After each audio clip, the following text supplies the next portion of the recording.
How's it going, everyone? Today we're going to talk about money, but not in the usual sense of money systems and how they function or macro necessarily, but what some people are doing to transform the way that citizens engage with money. And this is going to be very crucial going into the future, especially with the CBDCs coming, essentially the central bank digital currencies that are in the works. And this is across the world, whether it's here in the United States, Asia with the digital yuan, or the digital euro. So interesting stuff is coming. Whether you like it or I hate it, it's coming. And it's just a matter of possibly 1 to 2 years before it becomes a true implemented reality here in the West, because even the White House has talked about it. I did make a video about that. Check it out if you want, because this is an official report. That particular video was about an official report from the White House about implementing and the methods of implementing the central bank digital currencies. So let's get into this one. So the main topic today is going to be about Canadians and essentially carbon credits. How a particular Canadian credit union is launching a VISA carbon credit card that tracks all of your carbon footprint, or at least in theory, right? So it's pretty, not just crazy, but also interesting. This is in the Vancouver City Savings Credit Union, also known as VanCity. They teamed up with a company called Ecolytic, one of the climate engagement tech firms coming out of Europe, to provide the first Visa carbon counter in Canada. So this is the official statement from the company. It says here, VanCity is taking another step in its commitment to climate action. It will be the first financial institution in Canada to offer its individual and business members a way to estimate the CO2 emissions that come from their purchases. Pretty interesting that they want to keep a track on this. So Ecolytic software calculates personal environmental impact, such as CO2 values on the basis of these transactions, right? So VanCity claims that Visa Carbon Counter cardholders will be able to understand their own environmental impact of their particular purchases and receive advice, somehow receive advice on how to reduce this carbon footprint that they are engaging in. So another part of the statement is, starting in the new year, every VanCity Visa credit card holder will be able to track the estimated carbon emissions of their purchases. Members will be able to see how their monthly tally compares to the national average, or which credit card purchases have the highest environmental costs.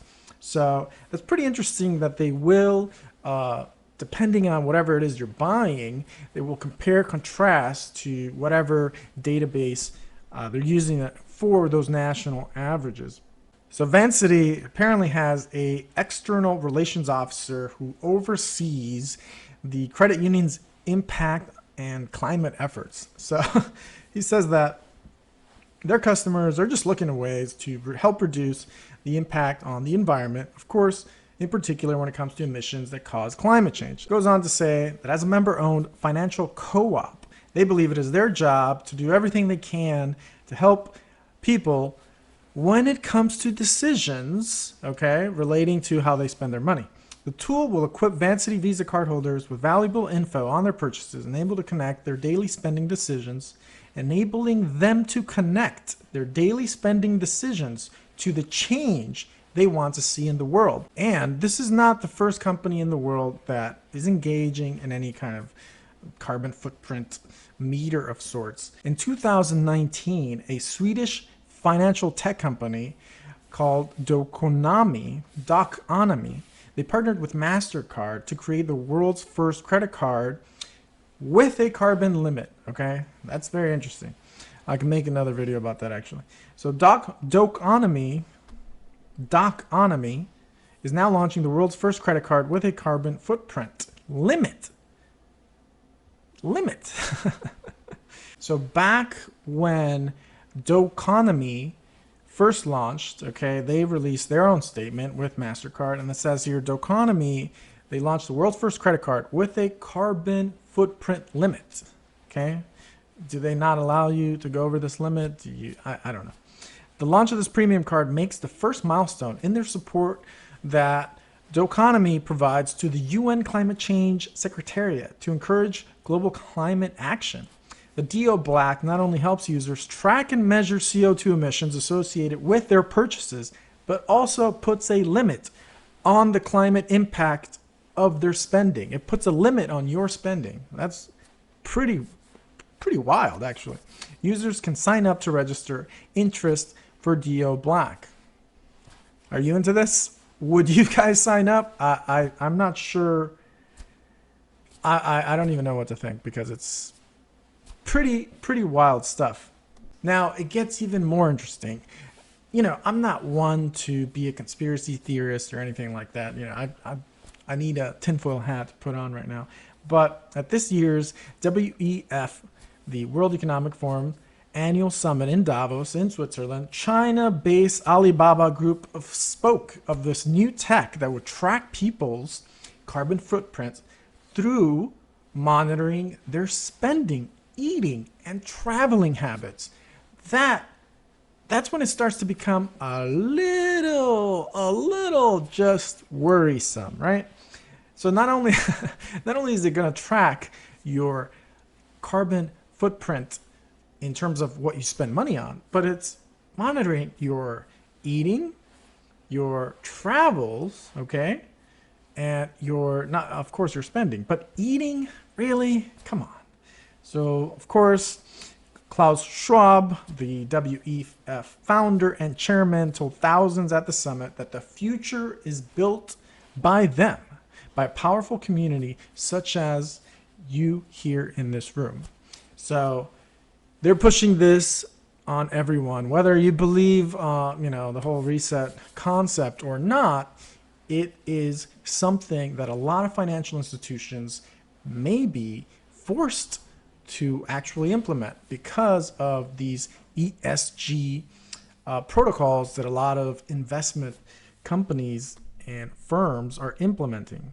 So because it's in Canada, what's interesting is that in 2022, Trudeau, the Canadian Prime Minister, the 2022 budget includes a portion that makes mandatory climate change related reporting in the works for all federally regulated financial institutions in Canada. So, yes, this is obviously being pushed quite a bit. And this is, of course, the businesses, they must, or they will be potentially forced to adopt this environmental social governance protocol, the ESG. So what is ESG? Well, environmental social governance. As it's known, it's a set of standards for business operations that can be used by global investors to see whether a company is following these standards, okay, when it comes to the environment, social, and governance work models. So is a certain company in accordance with these protocols? And essentially, maybe they might not be, they might not get any investment money. So some people think ESG is just this bogus scam that is made by certain alarmists when it comes to climate. And, if you want to share a certain thought, go for it. But what's interesting is when they talk about China, this model of China, like look at these examples just on YouTube, and it's not a right or a left political kind of thing, because what we see here, we have even the Washington Post. Look at this video. The headline is the subject: how China is building an all-seeing surveillance state. And another one, here we go into Skynet, and of course this is all connected with facial recognition tech, also microchipping, okay, when you want to buy something, Either you can scan your face to buy something, or you scan that chip that has been implemented under your skin. So all this mass surveillance that is kind of already in action in parts of China, it starts to become creepy. And when these things are tracked and then there's a limit to how you can use your money, it becomes sort of a questionable issue for a lot of people. And I mean, here is a video by Al Jazeera. You know, these people get their faces scanned, and that's how they pay for the train ride. Very, very interesting stuff. Also, there's another video where if someone crosses the road, they're jaywalking, they get sent a ticket, or the social credit system deducts a certain amount of points because they broke the law or broke the law. Here in this example, the BBC video says some cameras can read faces, others can basically guesstimate your age, ethnicity, and for the most part, your gender. So would you want to sign up for these ESG credit cards? I don't know. Is any of this stuff even worth doing?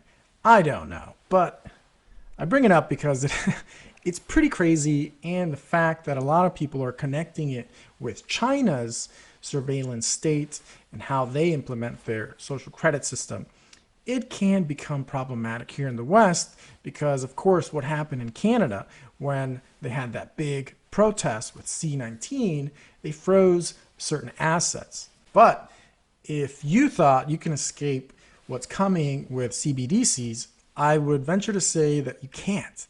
And you must be prepared because what is coming is probably going to be here sooner than later. I mean, it's already, like I said, it's already being implemented in China and at a very fast rate, and is being pushed by the WEF crowd. Obviously, Trudeau is a big fan of that stuff. So we're going to see what happens in the next year or two. It is pretty crazy, though. And I'm sure the United States here, it's going to be the same kind of tracking with carbon footprint tracking is probably going to come out very, very soon. I wouldn't be surprised if it's already in the works. They're just probably waiting for the perfect time to push it. Okay, so pretty crazy stuff, right? Well, hope you liked the video, guys. Smash the like, subscribe if you haven't. I'll see you in the next one.